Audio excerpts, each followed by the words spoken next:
a avec nous Hervé Potin de Guinée-Potin Architecte et Tristan Monvoisin du Crous de Nantes, qui est le maître d'ouvrage d'une belle opération de réhabilitation. Je crois qu'on n'est pas dans la rénovation là aussi, on est dans une réhabilitation assez lourde. Et donc on est toujours dans le fil du sujet choisi aujourd'hui pour ces positifs avec le CAU de Loire-Atlantique et Novabuild, qui est le sujet du faire avec l'existant. Donc vous avez compris la règle du jeu, vous avez 20 minutes à deux, et puis ensuite on a 40 minutes d'échange avec la salle. À vous la parole. Bonjour à tous, merci de ne pas tous être partis pendant la pause. Donc, je suis Hervé Potin, architecte de l'agence Guinée-Potin à Nantes. On va vous présenter l'opération réhabilitation de la cité du Chanzy, donc avec Tristan Monvoisin, du coup du Crous. Vous m'entendez bien? Ouais. Bonjour. Juste un petit mot d'introduction avant de rentrer dans le vif du sujet. Dire que le Crous, que vous connaissez probablement, a deux missions principales, même s'il y en a d'autres, à la fois des missions sur la restauration universitaire, donc au niveau de l'enseignement supérieur, et puis du coup le logement social étudiant, et que ce projet-là s'inscrit, c'est un peu la conclusion d'un certain nombre d'opérations de rénovation énergétique qui ont été effectuées dans les sites nantais, donc dans nos cités universitaires des années 60, donc gérées par le Crous, et qui avaient été faites pour majorité entre 2000 et 2010. Donc, ce site est le dernier qui du coup, a la chance de bénéficier d'une rénovation énergétique. Que dire de plus? Ce qui est intéressant peut-être par sa centralité, comme l'autre projet, et puis de manière peut-être un peu plus différente, c'est qu'il n'a pas encore été livré. Donc on est toujours en cours de travaux, avec du coup une opération par tranche. Voilà. Je vais laisser effectivement, on vous affiche il y a la fiche technique, on va peut-être passer ça sur la fin, comme a fait Perrine tout à l'heure. Pour préciser, donc, il y a une réhabilitation assez lourde, donc d'un certain nombre de chambres, et il y a également une extension neuve qui prend place à la place de l'ancienne restauration. Voilà, une petite nuance par rapport à ça. En quelques mots, alors j'étais resté sur les anciennes trames d'essais positifs, parce qu'on en a fait il y a 2 ans. Donc la rénovation, c'est 268 chambres, démolition d'anciens restaurants, construction de 63 chambres, dont 17 PMR, rue Henri Lannes, donc effectivement assez centrale, hein, continuité de titre chevalier. Il faut que je mette le micro plus fort. Sur le menton, en fait. C'est ça, ouais, c'est ce que j'ai compris. Il y avait un objectif à 110 kWh énergie primaire par mètre carré par an pour l'ensemble du projet neuf et réhabilité. On est raccordé au réseau de chaleur urbain, construction phasée en site occupé, puis on va voir la technique constructive qui reste relativement classique.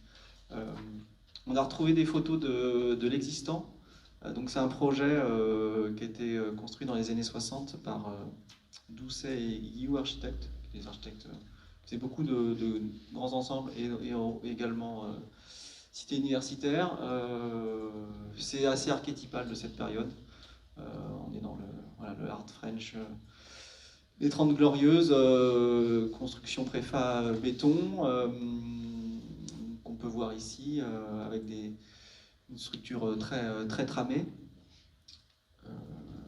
Et qui, voilà, ici, à la fin, au mi-temps des années 60, donne ce projet avec 2 faces. Il y a une face avant côté Henri Lannes, très passante, assez bruyante, on va dire. C'est un boulevard comme assez passant, enfin, une rue assez passante. Et puis la face arrière qui est un peu plus sereine, un peu plus paysagère. Là, c'est une vue de la face arrière, mais de l'époque.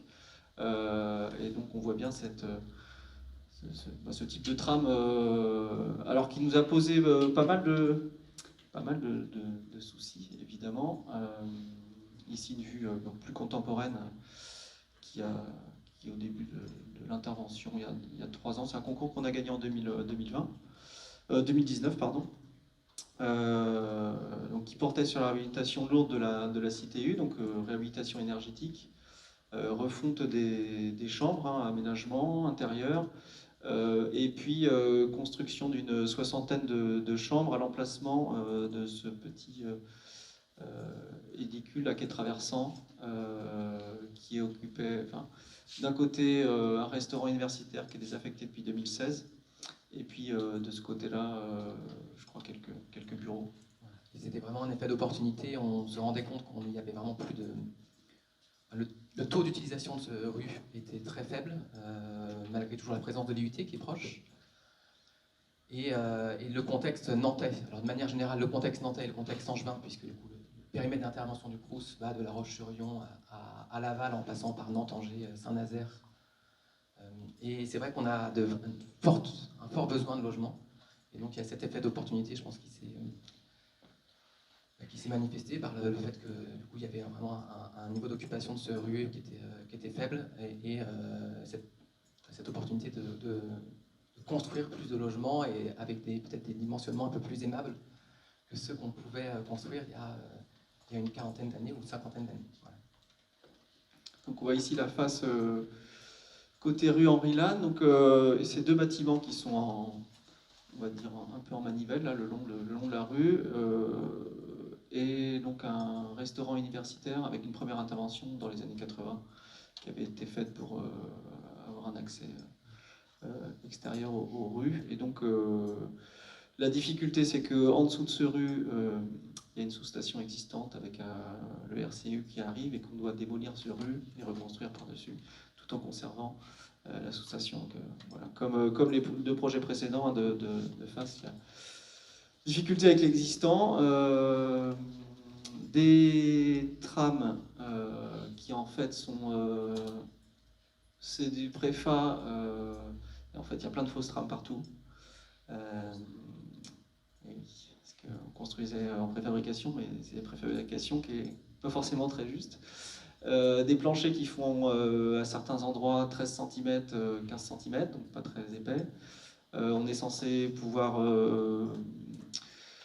franger à certains endroits, percer pour raccorder notamment les salles d'eau, puisqu'en fait on est dans des cabines 3F, donc 3 fonctions avec la douche incorporée. Et donc il faut déposer les anciennes cabines et remettre des nouvelles cabines, se raccorder sur les réseaux existants.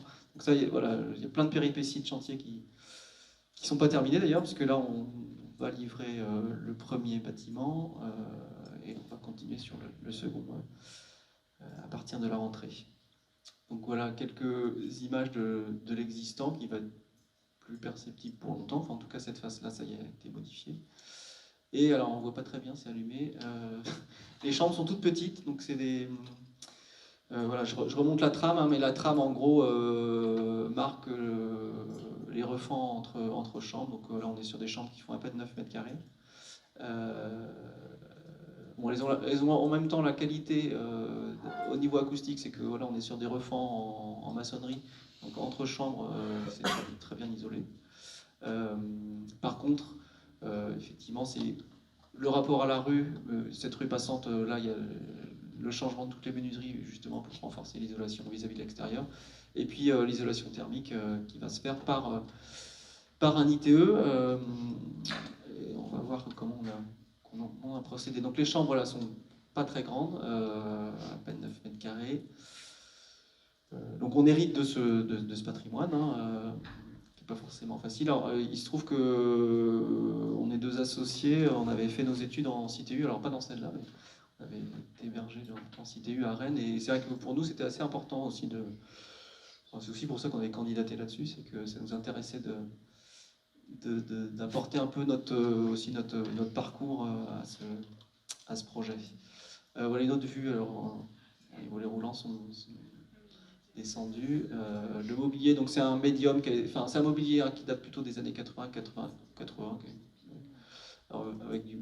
avec un médium, donc voilà. Et donc la mission portait aussi sur le réaménagement entière des chambres. Alors les références qu'on avait, voilà, je parle à l'imparfait, mais c'est au moment du concours sur lequel on a un peu porté notre regard, c'est que voilà, les archis, donc Doucet et Guillou dans les années 60 ont travaillé cette modélisature qui finalement on trouve assez esthétique. Et on a ramené un peu des références voilà, qu'on trouve intéressantes, mais qui faisaient écho aussi avec cette construction des années 60, comme le tableau de Mondrian, les bâtiments de Dubuisson à côté de Montparnasse, ou également Dubuisson ici en 59. Et ce qui nous a intéressé finalement dans ce travail de réhabilitation, c'était aussi un travail un peu sur l'esthétique de cette façade. Voilà, ce n'est pas que d'apporter un ITE et une façade lisse sur ce volume, mais c'est aussi de peut-être un peu rendre hommage à cette trame qui finalement n'est pas si intéressante que ça, et plutôt assez qualitative, et très rythmée dans le côté rue. Vous vous en rendrez compte, je pense. Alors, à titre de comparaison, par exemple, la cité universitaire de Berlioz, où du coup les panneaux qui ont été mis il y a une quinzaine d'années, elles sont peut-être un peu moins fidèles peut-être à ce genre de trame. Et du coup, c'est vrai que c'est peut-être un peu plus ennuyeux dans la lecture architecturale urbaine qu'on peut en faire. Et de ce point de vue-là, c'est vrai que même si le projet n'est pas encore terminé, qu'on a un même type de panneau, le fait d'avoir aussi, vous le verrez dans la réalisation, un jeu de couleurs qui permet aussi d'être assez fidèle et puis de raconter un peu l'histoire du lieu. Donc ça, je trouve que c'est assez chouette, assez réussi. Vous avez pris la moitié du temps de présentation. Ok, ça va le faire. Donc c'est vrai que voilà, il y a un patrimoine historique, mais finalement ce patrimoine des années 60 est aussi des qualités. On voulait aussi avoir cette lecture un peu historique sur ce bâti et garder cette trame-là, en tout cas dans le projet. Alors il y a une petite coquille, c'est que le plan là c'est en miroir, je ne sais pas pourquoi. L'Henri Lannes est là, et donc on a ces deux grandes barres qui sont parallèles au boulevard, et donc l'articulation de l'ancien restaurant est déconstruite et reconstruite en un nouveau projet de logement qui va lui articuler l'ensemble. Le boulevard donc assez passante, et puis une face arrière assez apaisée, où les étudiants d'ailleurs viennent pas mal en tout cas se reposer ou lire l'été. C'est assez arboré, c'est assez agréable. La vue donc d'il y a quelques mois, on voit bien donc là l'existant, la rue Henri Lannes, le restaurant, et puis ce qu'on a proposé au concours, donc une relecture de la trame avec comme une sorte de translation de cette trame par l'ITE et l'enveloppe qui vient par-dessus, le changement de toutes les menuiseries, et puis l'extension neuve, donc qui abrite une 60aine de chambres, qui va faire l'articulation entre les deux, et qui va abriter donc à la fois des chambres PMR, des studios, quelques chambres plus compactes, et puis, j'allais pas dire surtout, mais des espaces communs, comme un séjour cuisine pour les étudiants, qui s'ouvre plein ouest sur ces grandes terrasses. Donc l'idée était aussi de transformer un peu l'image, je ne vais pas dire carcérale, mais un peu dure de la cité U. Parce que, voilà, on était en cité U, on a bien vu comment ça marchait.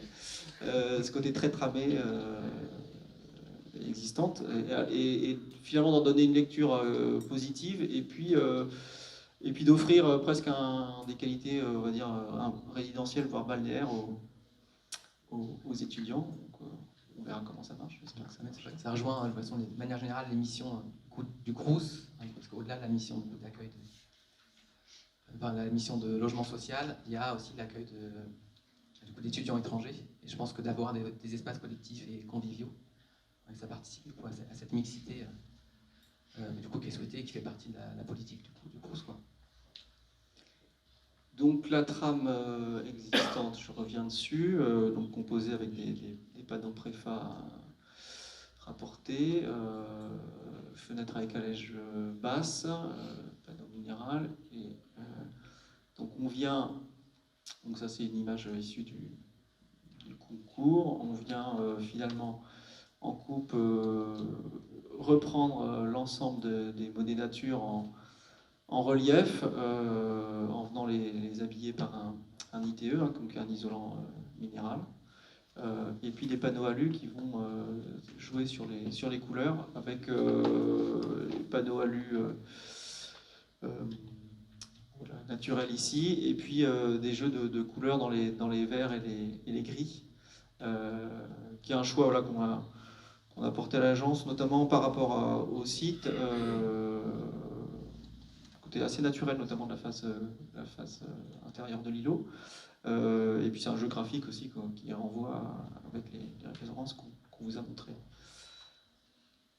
Donc voilà, en un peu plus grand l'extrait de façade. Donc sur 4 niveaux, on a cette composition. On reprend aussi l'étanchéité, l'isolation de l'acrotère. En partie basse, on retrouve nos reliefs. Et donc voilà, le principe, c'est d'avoir donc l'identité visuelle qui est conservée des bâtiments, la modification des menuiseries extérieures complète, la partie donc terrasse extérieure pour les parties communes et les espaces communs, donc voilà, largement vitrés sur le cœur du site. Là, c'est plutôt une coupe sur l'extension neuve, hein, le bâtiment qui est traversant au niveau de la parcelle, donc côté rue Henri-Lane et côté cœur d'îlot, avec les espaces communs qui s'ouvrent sur des grandes terrasses, et puis le bâtiment B qui est le bâtiment existant qui est lui donc réhabilité par l'extérieur. Alors on voit pas très bien avec les couleurs, c'est aussi l'occasion de refaire on va dire l'entrée principale, qui se positionnait plutôt par ici, par l'administratif, et là donc le bâtiment central va se raccorder aux existants en refaisant une entrée, un ascenseur qui va desservir l'ensemble des niveaux et qui va pouvoir faire la rotule entre l'ensemble du projet. Là, il y a un rez-de-jardin qui est un peu encaissé, et puis au-dessus on a des niveaux courants.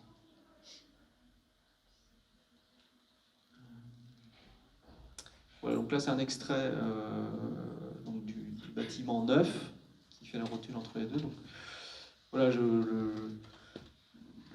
reviens sur les difficultés effectivement de chantier entre se raccorder en phasage avec un site occupé, puisque donc, toute la partie, le bâtiment donc A est occupé. Donc, on a une première tranche qui consiste à faire le bâtiment B en enlevant les étudiants. Et le bâtiment C qui vient en conjointement entre les deux. Et bientôt, les étudiants vont pouvoir revenir dans ce premier bâtiment qui va être livré cet été. Et on va attaquer le bâtiment A à la rentrée. Pour une livraison à l'été prochain. 2 ans de chantier.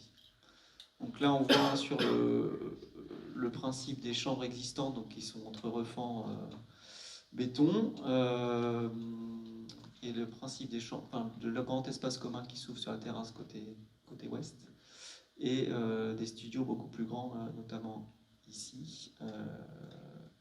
Et là, par contre, on retrouve des studios assez petits. Je ne sais pas combien de temps il reste. Et je devais vous dire qu'il restait plus que 3 minutes. Ouais, c'est bien. Donc voilà, la rénovation donc, des chambres passe par un travail aussi sur l'ensemble de l'immobilier. Donc c'est vrai que ça a été un peu de couture là, entre la dépose du mobilier et le réagencement, avec notamment ces cabines 3 fonctions, là, donc sanitaire, douche, point d'eau à remplacer et à repositionner sur l'endroit existant, et à raccorder sur l'existant. Donc ça n'a pas été forcément simple, puisqu'il y a 2 fabricants en fait, grosso modo en France, qui sont capables de faire ça, qui ont répondu. Et il y en a un qui répondait parfaitement au cahier des charges, notamment par rapport à ces fameux raccordements, et notamment de ventilation. Ce que j'ai pas dit, c'est que la CTU n'était pas du tout aux normes incendie. Et donc il a fallu également créer 2 circulations extérieures, donc désosser des trames pour pouvoir créer des escaliers et faire des recoupements. Également travailler sur du désenfumage de circulation, ce qui réduit d'autant plus certaines chambres, puisqu'on n'a pas pu prendre les gaines sur la circulation, qui n'est pas très large, mais on les a reprises en surface sur certaines chambres. Voilà, je passe assez rapidement. Il y a eu un travail assez important en étude sur justement l'agencement des chambres, le mobilier et notamment travailler avec le Crous sur les utilisateurs, comment on pouvait optimiser au mieux ces quelques mètres carrés existants avec voilà, un travail en 3D sur les chambres. Les chambres rénovées. Et après, le même travail sur les chambres neuves. Donc celle-là, en fonction.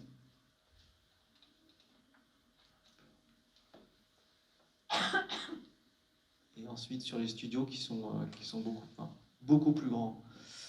Tout est relatif, voilà, on passe de 8-9 mètres carrés à 12-15 mètres carrés, donc forcément c'est 50% de plus, mais avec des grandes baies vitrées, garde-corps, qui sont des espaces beaucoup plus agréables que l'existant, mais on s'est quand même attaché à ce que l'existant soit aussi qualitatif.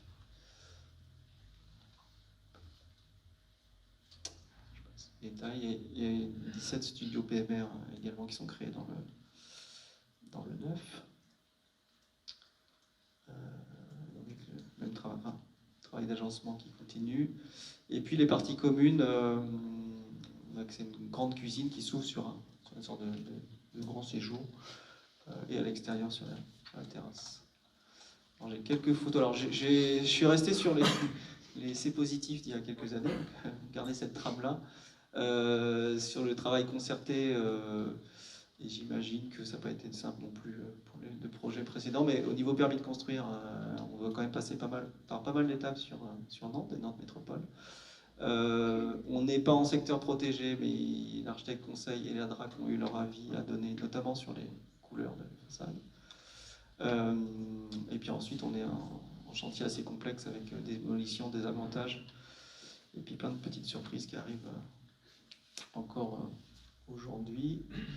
Et donc là, c'est une vue du dernier niveau du bâtiment créé, avec depuis les futures terrasses, et donc la réhabilitation qui approche à sa fin sur la première partie du bâtiment. Pas très bien, c'est une photo de chantier. Et voilà la trame reconstituée dans l'existant, donc avec cette lecture de monnaie nature qu'on souhaitait respecter en relief, donc qui en alu, et puis le jeu graphique des couleurs qui viennent enchasser à chaque fois les menuiseries qui sont également modifiées. C'est bon ? 2 photos.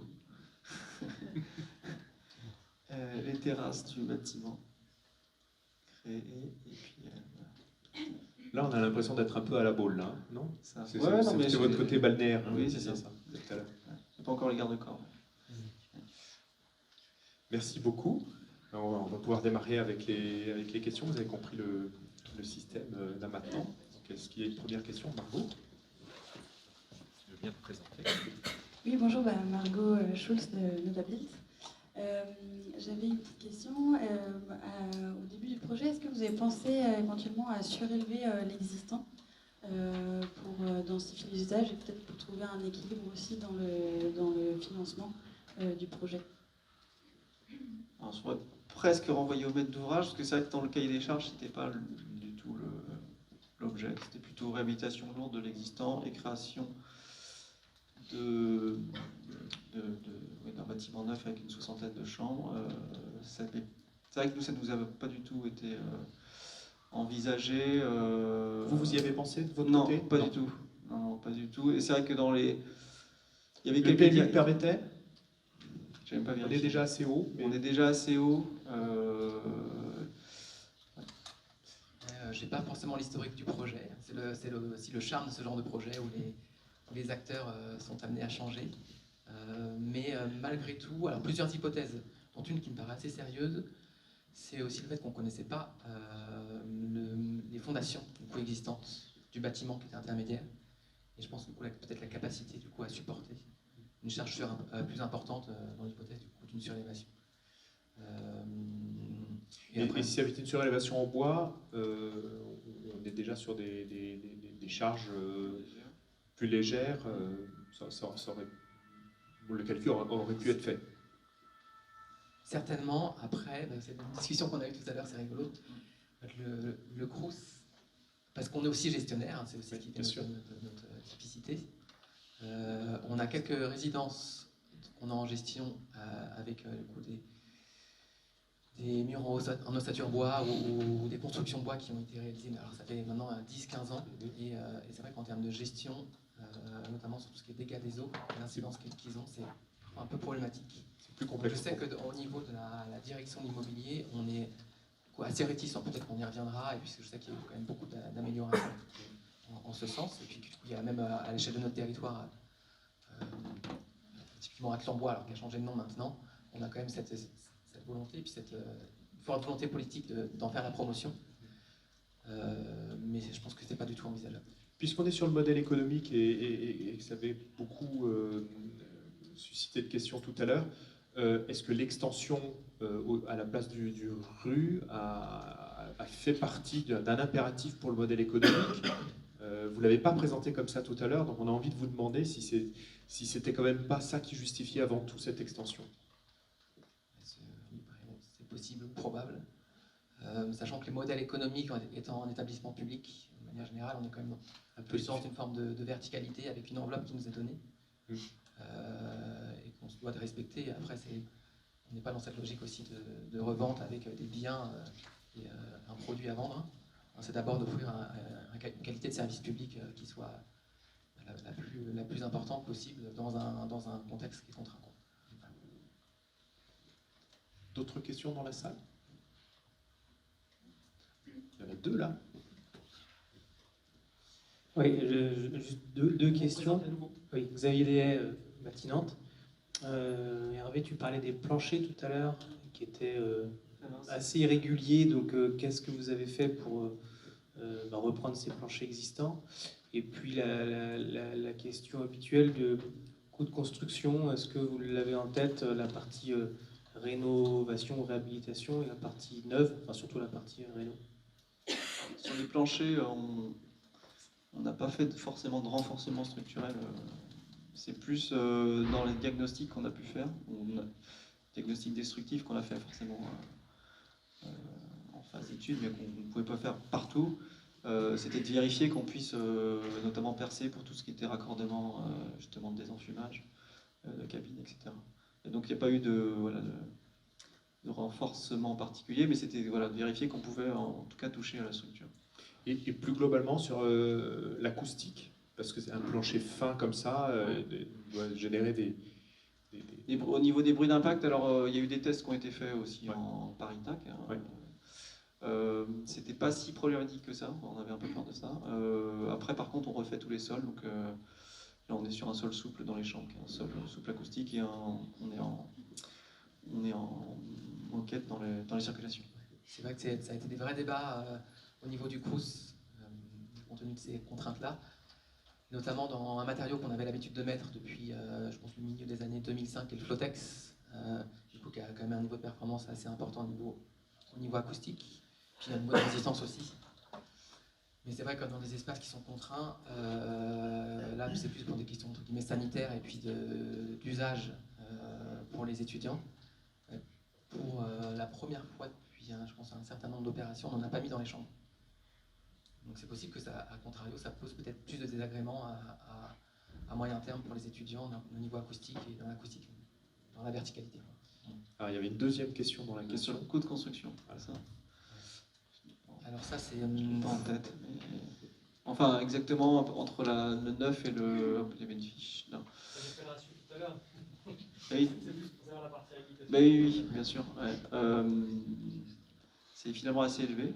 C'est vrai que moi j'étais persuadé qu'en réhabilitation on ne serait pas si cher que ça, mais c'est vrai qu'il y a entre les enfumages, le désablantage, la démolition, les surprises, la mise aux normes incendie, l'ITE, changement de toutes les menuiseries, finalement c'est vrai que dans l'existant on a gardé que les murs et le plancher.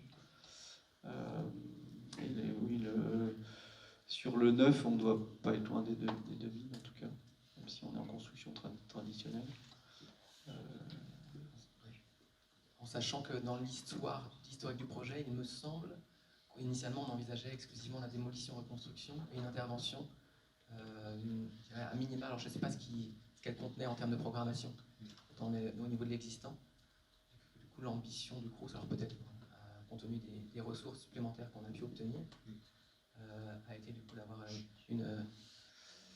une intervention un peu plus lourde dans l'existant, et en sachant que le coût global, entre l'estimation qui a été faite initiale et puis après le coût global des travaux, il y a eu du coup il y avait un delta qui était, je ne sais plus combien, il y a une différence.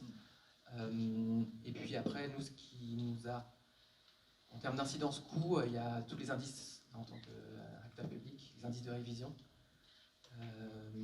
qui représentent, parce que je pense que c'est un coût global avant chantier, on est à près d'1 million en plus. Parce que bon, on s'oublie que du coup les indices BT, du fait du contexte, on les applique à la fois aux entreprises, et puis après à notre indice pour les équipes de coût de maîtrise d'œuvre.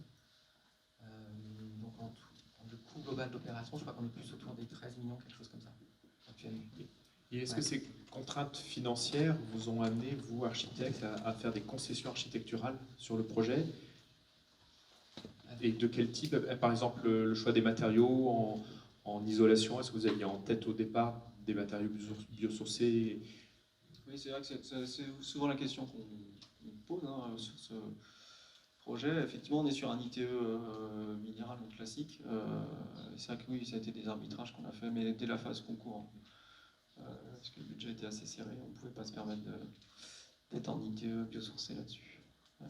Donc c'est vrai que c'est des arbitrages assez tôt, et après il y a eu d'autres arbitrages justement en phase d'étude, notamment sur le phasage de l'opération, puisqu'on était sur une tranche ferme puis tranche optionnelle, qui a été affermie mais plus tard, et des arbitrages aussi sur certains espaces qu'on ne devait pas faire finalement, qu'on refait. Voilà, c'était un peu complexe, notamment sur la partie budgétaire. D'autres questions? Tu voulais? Du coup, pour... Est-ce que tu peux te représenter? Ah oui, pardon. Donc, Émilie Charlier du CIE.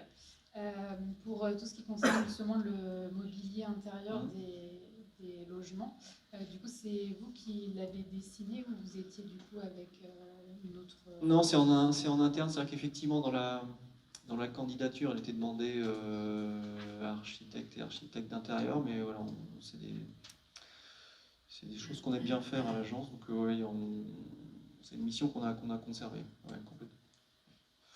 Comment vous avez traité toute cette question des COV? Est-ce que vous avez fait des choix particuliers sur les panneaux pour faire en sorte que les pollutions intérieures qui peuvent exister... Là, on est sur des panneaux bois. Alors, avec les normes d'aujourd'hui, heureusement, il y a quand même des COV minimum. On n'est pas les plus vertueux, aussi vertueux qu'on aurait souhaité l'être, mais c'est rentré dans les choix, effectivement. Et qu'est-ce que vous avez fait du mobilier déposé? En mobilier déposé, je sais plus si... Enfin, c'est vrai que le réemploi, pareil, un peu comme précédemment, il était un peu moins à l'ordre du jour. Il y a eu des réemplois, notamment sur la cuisine, puisqu'il y avait pas mal de mobilier inox qui a été récupéré. Les portes aussi, du coup. Il y a un certain nombre de portes qui ont été récupérées. Et sur le mobilier médium existant, malheureusement, je crois que celui-là n'a pas été recyclé. Tout ce qui est menuiserie, etc., que vous avez déposé, puisque vous disiez que vous avez gardé que la structure du bâtiment. Ouais. Donc là, il n'y a pas eu un traitement spécifique. Aujourd'hui, vous le feriez peut-être autrement. Probablement, oui. D'autres questions? Margot? Je vais donner priorité. Merci. Alors j'ai plusieurs questions. Une toute petite question de curiosité sur la trame. Je ne sais pas si tu as en tête la trame de la... Les chiffres. Ouais, des chambres. C'est des chambres de 8 mètres carrés. Elles font, on peut le voir même sur les photos. Ouais, on est sur 2,70, 2,80. Ouais. Et alors, donc, à la suite de la question de Margot tout à l'heure sur la surélévation, je me demandais si l'hypothèse de l'épaississement de la façade avait été, enfin, de l'épaississement du bâtiment avait été envisagée. D'une des façades. D'une des façades, alors pas la façade, enfin, en tout cas celle-là, pas celle sur roue, soit pour permettre d'agrandir les les chambres, Les chambres, ou de proposer des prolongements extérieurs. Voilà, et si l'hypothèse de l'ITI aussi avait été envisagée pour conserver la modénature. Alors l'hypothèse de l'ITI, on l'a écartée. Effectivement, la modénature, on la trouve assez belle. Et donc l'hypothèse de l'ITI, on l'a envisagée, mais on l'a écartée à cause de l'exiguïté des chambres. Et vous auriez enlevé trop de Non, surface enlevé trop en de faisant surface. l'isolation par l'intérieur. Ouais, parce qu'entre les cabines à remettre, les enfumages, les lits ils sont à 2,02 m. C'est ça. C'est vraiment tout juste. On est un peu au chausse-pied même. Ouais. Et donc l'ITI, on l'a écarté. Mais c'est vrai qu'on l'a regardé, on l'a écarté assez tôt. Et l'épaississement. Vous la regrettez, hein, la disparition de la trame, non? C'est ça que vous dites? Ah non, c'est une question. Visuellement, c'est vrai qu'en plus, vous nous avez fait un petit peu rêver en nous donnant des références. On se dit waouh. Et puis, voilà, on l'a, mais pas complètement, quoi. Et sur l'épaississement, alors non, on ne l'a pas envisagé pour les questions de coût. Ouais.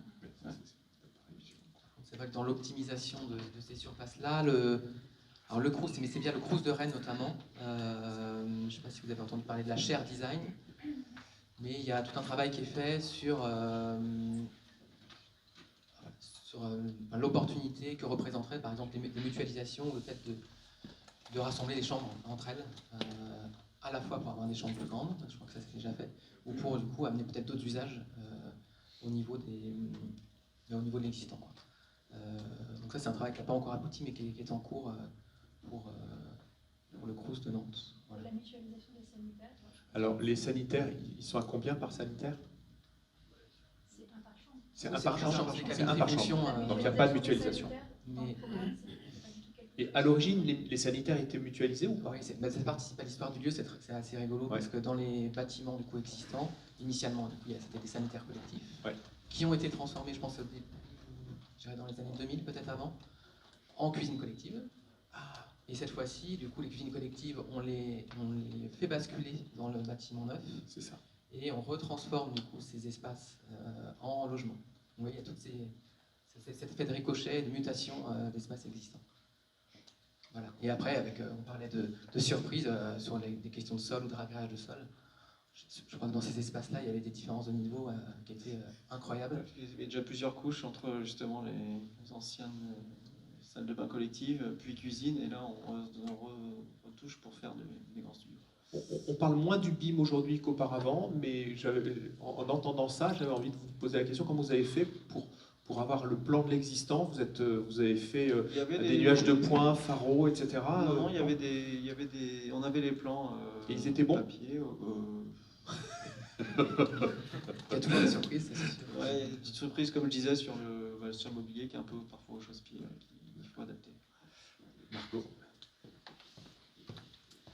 Oui, j'avais une petite question aussi par rapport au confort d'été. Quelle a été votre stratégie par rapport à l'existant? Quels sont les dispositifs que vous avez pu mettre en place? Parce qu'on voit qu'en fait ces logements, donc ils sont pas traversants, hein, et du coup c'est peut-être des espaces qui sont difficiles aussi à ventiler. Voilà, si vous pouvez nous en dire un peu plus là-dessus. C'est un peu une stratégie. On n'a pas tellement de stratégie. On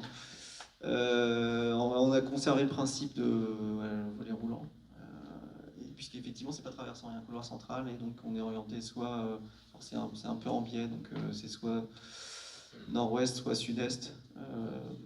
Et donc on a changé les menuiseries, donc c'est des menuiseries alu où il y a une partie, la petite partie fixe et une grande partie ouvrante, et puis après on est sur du volet roulant, j'allais dire classique. Même en termes d'isolation, puisque ça rejoint ce que on parlait, on est vraiment sur du coup l'isolation minérale, on n'est pas sur de... Et la performance énergétique, donc pour l'hiver, on a cru voir 110. 110, c'est une moyenne globale entre le neuf et l'existant. Vous partiez de combien? On partait de très loin. Parce que ça paraît pas très performant, puis après on se dit, waouh, peut-être qu'il partait de très loin et que c'est pas trop mal. C'était pas loin de 200 sur l'existant. On est quand même sachant que c'est un objectif. Donc, du coup, malgré tout, on verra entre guillemets à quelle sauce on sera mangé après en termes de consommation. Et puis, de ce point de vue, et on en parlait aussi tout à l'heure, Et c'est vrai qu'on a souhaité, dans l'existant, alors que c'est pas forcément obligatoire, faire du coup de l'infiltrométrie. Du coup, les résultats pour l'instant, et aussi pour responsabiliser les entreprises. Donc c'est vrai que les résultats pour l'instant n'étaient pas top. Donc on espère que du coup ce sera peut-être un peu plus... On réussira à atteindre les objectifs qui faisaient partie des objectifs annoncés. Pardon. Ouais. Qu'est-ce que vous avez choisi comme système de chauffage?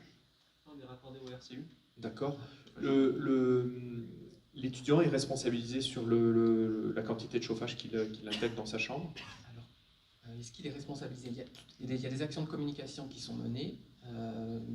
Ce qu'on a mis en place qui est un peu innovant, ce sont des têtes thermostatiques bridées cette fois-ci. Ils ne peuvent pas y aller à fond, quoi. Mais oui, parce qu'habituellement, je crois qu'ils avaient l'habitude de... je ne sais pas comment certains se débrouillaient pour du coup enlever certaines têtes pour du coup avoir un chauffage qui carbure du fait du chauffage collectif. Donc du coup, là, c'est vrai que d'avoir des têtes thermostatiques bridées... Alors, on n'a pas réussi à descendre à 19, parce que les produits actuellement ne le permettent pas sur le marché, mais je crois qu'on est autour de 20 degrés. Donc on verra quelle incidence ça a aussi à moyen ou long terme. J'ai un lointain souvenir d'étudiants qui ont laissé chauffer les plaques chauffantes pour chauffer la chambre. On ne payait pas l'électricité, donc bon, c'était ça. Et après, il y a des compteurs, aussi là c'est plus sur l'électricité, individuels qui ont été mis dans les chambres. Malgré tout, ce sont des charges communes. Donc c'est vrai que si on se rend compte qu'il y a peut-être des dépassements, là je pense qu'on pourra aller faire de manière un peu plus fine des vérifications dans les logements. Et puis après, c'est vrai que le choix du RCU, mais je pense que c'est aussi important d'en parler, à la fois d'un point de vue économique, à titre de comparaison sur la cité de la Bourgeonnière qu'on souhaite raccorder, parce qu'on a 8 sites nantais seulement qui sont raccordés, donc on souhaite étendre notre parc. Au-delà de la dimension carbone, parce que c'est vrai que les RCU nantais sont particulièrement exemplaires à ce niveau-là, ce qui n'est pas le cas de tout le RCU. Là, sur alors pour ceux qui n'ont pas suivi, on parle bien du chauffage urbain, parce que des fois, comme on est sur en l'occurrence celui d'Erena et d'Engie, ça représente quasiment, pour une cité comme la Bourgeonnière, qui a un peu plus de logements qu'à 460 logements, c'est presque 100 000 € d'économie par an, un passage au RCU avec les... Et pourtant c'est une cité qui a bénéficié du coup d'une isolation par l'extérieur. Donc pour un Crous qui a un parc du coup, de logements, près de 8000 logements, ce genre de... Ça participe, c'est un impact à la fois économique, puis au-delà de ça, carbone. D'autres questions? Est-ce que dans le cadre du projet, il y a eu également un réaménagement des abords et peut-être aussi de l'organisation des flux? Je voyais sur le plan du rez-de-chaussée, il y a eu des locaux vélos. Je ne sais pas si c'était déjà là avant et qu'ils ont été rajoutés. Ou... Effectivement, il y a un travail qui était aussi dans le cahier des charges du concours, de retravailler les abords. L'arrière reste presque en l'état, puisqu'il il est déjà assez qualitatif. Hein. Bon, il y a du stationnement ici pour les étudiants, mais là il y a des beaux arbres qui sont conservés. Donc, je disais, les étudiants viennent pas mal en mi-saison se promener ou lire dans le jardin. Et effectivement, là, dans le cadre de la construction neuve, on est sur des grands locaux vélos ils sont créés, effectivement, il y en avait de l'existant, donc ils sont déplacés. Ici, avec justement un accès PMR, il y a quand même une déclivité assez importante. Et donc qui sont créés avec des buanderies, etc. Pas mal de locaux communs ici, alors qui existaient plus ou moins, en tout cas, dans les rez-de-chaussée existants. La désimperméabilisation de tout ou partie du parking a été en réflexion à un moment ou pas du tout? Est-ce qu'on allait au-delà des exigences avec le CBS du PUM, mais qui est déjà quand même assez... on est conforme. De toute façon, dans tous les cas, on est conforme. Mais forcément. Il y a des donc, le coefficient biodiversité, pour ceux qui ne sont pas sur les acronymes. Même de biotope par surface, il me semble. Ah, c'est biotope, ouais, c'est ça. Excusez-moi. Justement, c'était bien de redonner donc, même sur les et le accès, parking, c'est vrai qu'il y a des questions, même altimétriques, on s'en rend peut-être pas très compte. Et ce qui est assez chouette d'ailleurs même dans l'intégration paysagère de l'immeuble ou de l'opération. Mais ce qui contraint, par exemple, vous voyez en haut à gauche, sur l'accès PMR, les étudiants à mobilité réduite seront obligés de faire un petit détour pour rentrer. Et puis avec une distinction entre l'entrée étudiante et puis, parce qu'on a aussi un accès administration, puisqu'on a notre unité de gestion qui est là sur toute la partie gestion locative, un certain nombre d'agents de maintenance aussi. Donc on a une partie tertiaire là-dedans. Exactement. D'ailleurs, ça relève du tertiaire, le logement étudiant, du dispositif éco-énergie tertiaire, non, on n'est pas dedans. Une question sur la concertation. Comment est-ce qu'au Crous, vous gérez la concertation avec les étudiants qui sont... est-ce qu'à un moment, il y a eu des ateliers avant que le projet soit présenté, en sachant que les étudiants que vous allez concerter ne sont pas ceux qui seront là dans 3 ans, mais en même temps, c'est intéressant de les entendre. Comment vous avez géré ça? Il me semble qu'habituellement, alors j'étais pas présent, mais habituellement c'est un peu par ricochet. Je ne sais pas si c'est quelque chose que vous avez géré en direct, mais on a du coup des services centraux en termes d'organisation, puis des unités de gestion. En voici une, et qui sont en lien direct avec les étudiants, et très régulièrement, du coup, il y a en phase de conception, des discussions avec les représentants d'associations étudiantes, et avec du coup les limites aussi que vous présentez. Hein. C'est vrai que les étudiants ne sont pas là ad vitam aeternam, et puis du coup ça questionne effectivement la représentativité de leur voix ou de la parole qu'ils sont amenés à diffuser ou à nous diffuser. On est dans un chantier en site occupé, oui.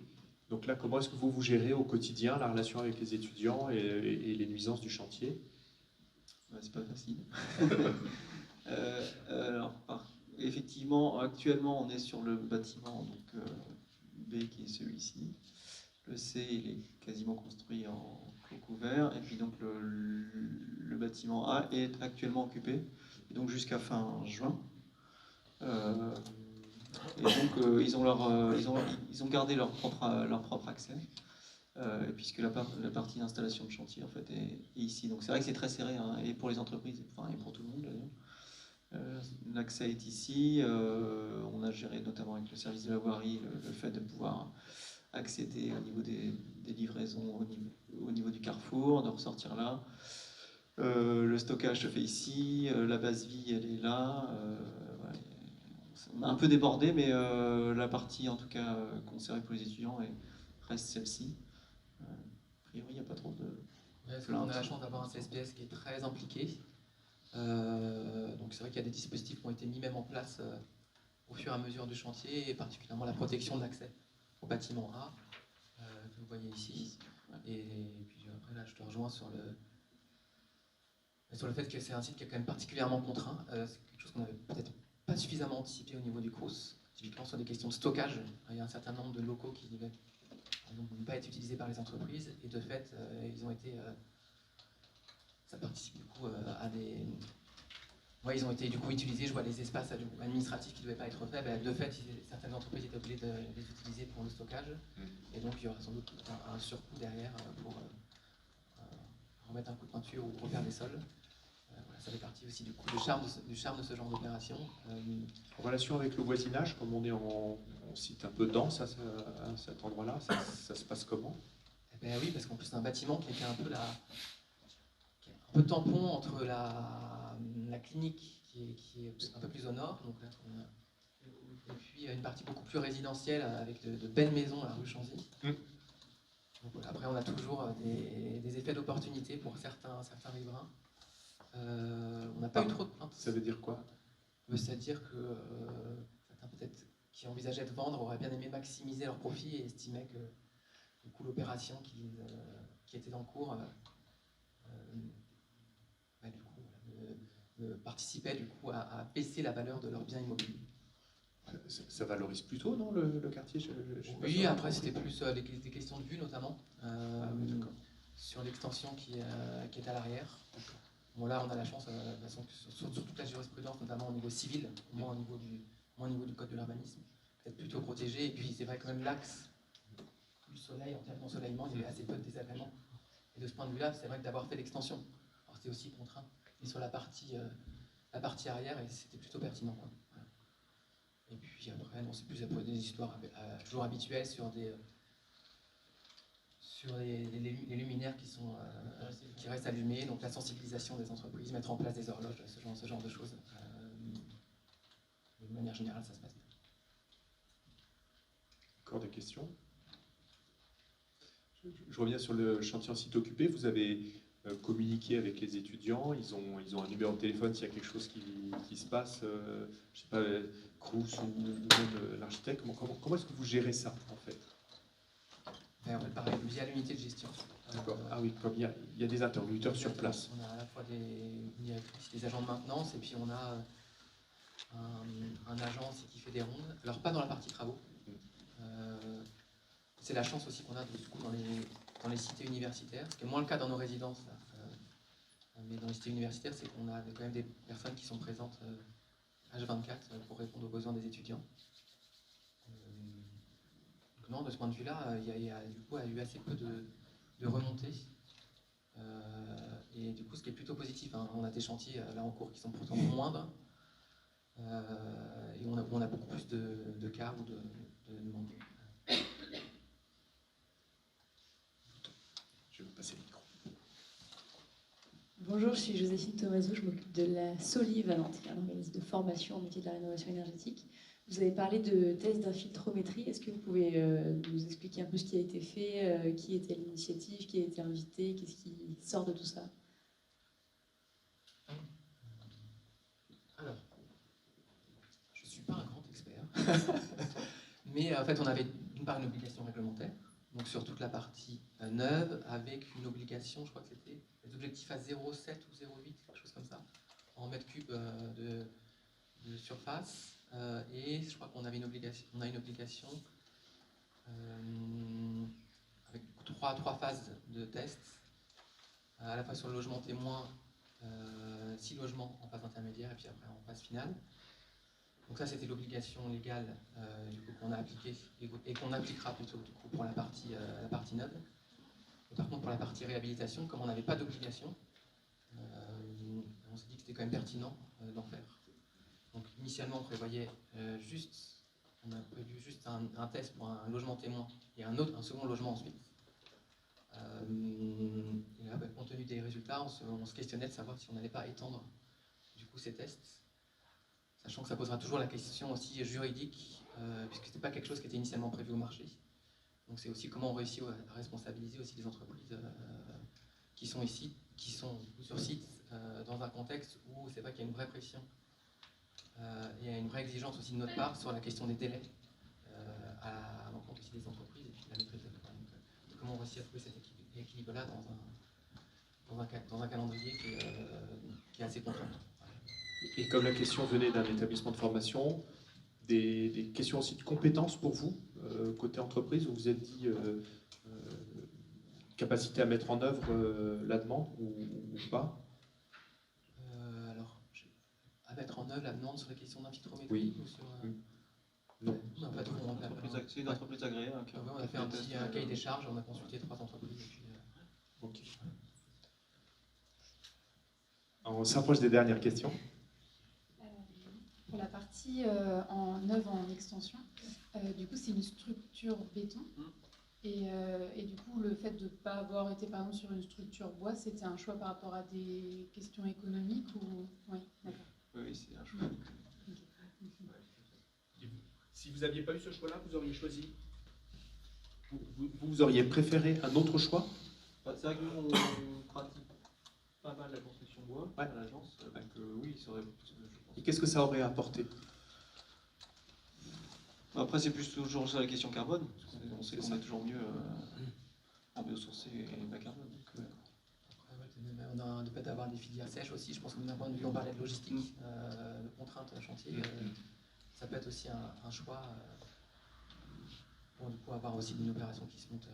On le voit avec, on a un partenaire qui est ALH à Angers, qui nous avait suggéré de passer par cette filière-là, par ce mode constructif-là, puisqu'on a refusé pour les questions d'expliquer tout à l'heure. Oui, on a compris, c'est pas encore complètement la culture au Crous. Oui, après c'est vraiment de l'incidence, peut-être parce qu'on a un mauvais retour d'expérience là-dessus.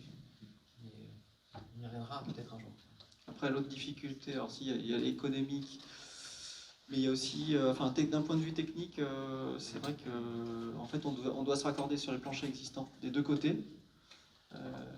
Donc par chance, ils sont au même niveau.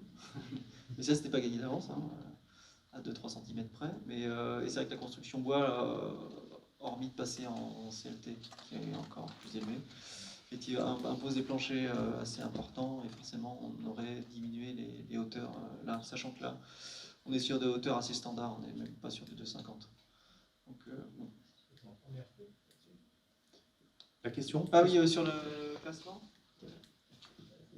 Est-ce que voilà, vous êtes en ERP comme les étudiants restent peut-être pas très longtemps Oui, on n'est pas en logement. On n'est pas en logement là-dessus. J'ai une vraie question. C'est pour ça que je me posais la Justement, on n'a pas eu de. Non, j'ai eu un doute sur le classement. On n'a pas consulté. Alors le ZIS est forcément consulté par le service instructeur pour avis, mais on n'est pas passé ni en. J'avais vérifié en commission d'accessibilité. Il y a une catégorie en ni ERP ni logement, mais c'est hébergement. C'est hébergement. Ouais, Voilà. Parce qu'après, ça le voit peut-être qu'en R+5 ou R+6, si tu es en ERP, il n'est peut-être pas possible. Comme il y a un certain nombre d'opérateurs aussi dans la salle, les perspectives du Crous en construction neuve ou en réhabilitation à l'échelle des Pays de la Loire, il y a un rythme de création de nouveaux logements important. Qu'est-ce qu'on peut avoir comme grand chiffre que vous pourriez nous donner? Dans le parc existant, à l'échelle des Pays de la Loire, on a 8400 logements actuellement, et dont 4400 à Nantes. Il y a deux zones, deux villes avec en forte tension, qui sont Angers et Nantes. Donc l'objectif qu'on aurait à Nantes et des négociations, c'est qu'on a une discussion plutôt qu'une négociation avec les collègues et les services de la métropole, c'est de construire 1200 logements supplémentaires. Donc à travers 3 opérations là, dont on espère qu'elles sortiront. On est en phase d'analyse des offres pour des études de FESA. Donc ça c'est du neuf. Voilà, donc ça c'est sur du neuf. Et en réhabilitation, vous avez d'autres projets de rénovation ou réhabilitation lourde comme celui-là? Au Mans, à Beaubouzet, donc là c'est sur le site à l'ouest, sur le campus du Mans. Et on a aussi du neuf à Angers, avec 3 opérations qui sont en cours. Et là on passe par les bailleurs, donc là c'est toujours aussi la stratégie. Donc, il y a eu une évolution de la stratégie du Crous au fur et à mesure des années. Et l'objectif quand même à moyen terme, ce serait d'être en maîtrise d'ouvrage quand même direct, pour essayer d'une part de limiter les coûts et de maîtriser aussi peut-être un peu plus le contenu du programme. Voilà. Et ces évolutions, puisque c'est vrai que ça fait partie, ce projet en est l'exemple, il y a quand même énormément de demandes qui émergent au fur et à mesure du coup de la construction du projet. Merci. Une dernière question? Alors vous allez... Je vais vous... Ah si, quand même. Puisqu'on a cette image sous les yeux, et un peu pour poursuivre mes questions de tout à l'heure, je me demandais si, soit pour des questions de choix esthétique ou d'expression, soit pour des questions financières, vous aviez... comment dire, si vous aviez exploré l'hypothèse d'un effacement de la trame, ou si vous ne vous êtes jamais posé la question et vous avez toujours jugé important de la conserver, même si certains de ces éléments avaient disparu.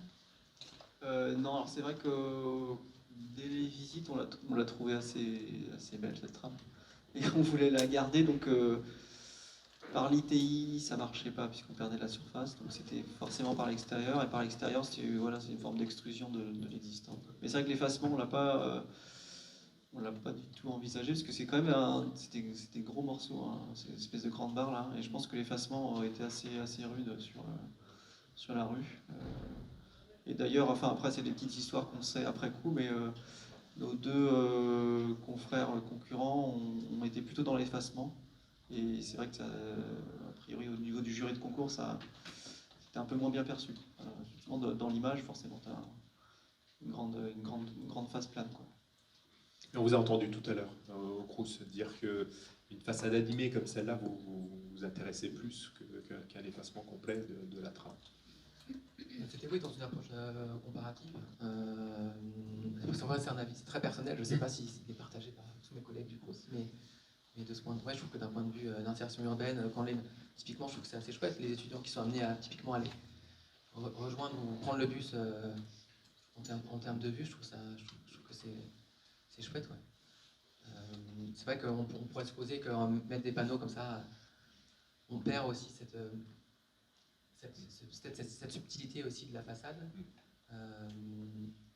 Et moi je trouve que c'est au-delà de la trame, là, il y a la question des monnaies nature comme ça, c'est en l'alu anodisé, il me semble, du coup, voilà, c'est assez chouette, ça permet d'avoir des effets de réverbération, d'apporter aussi de la lumière.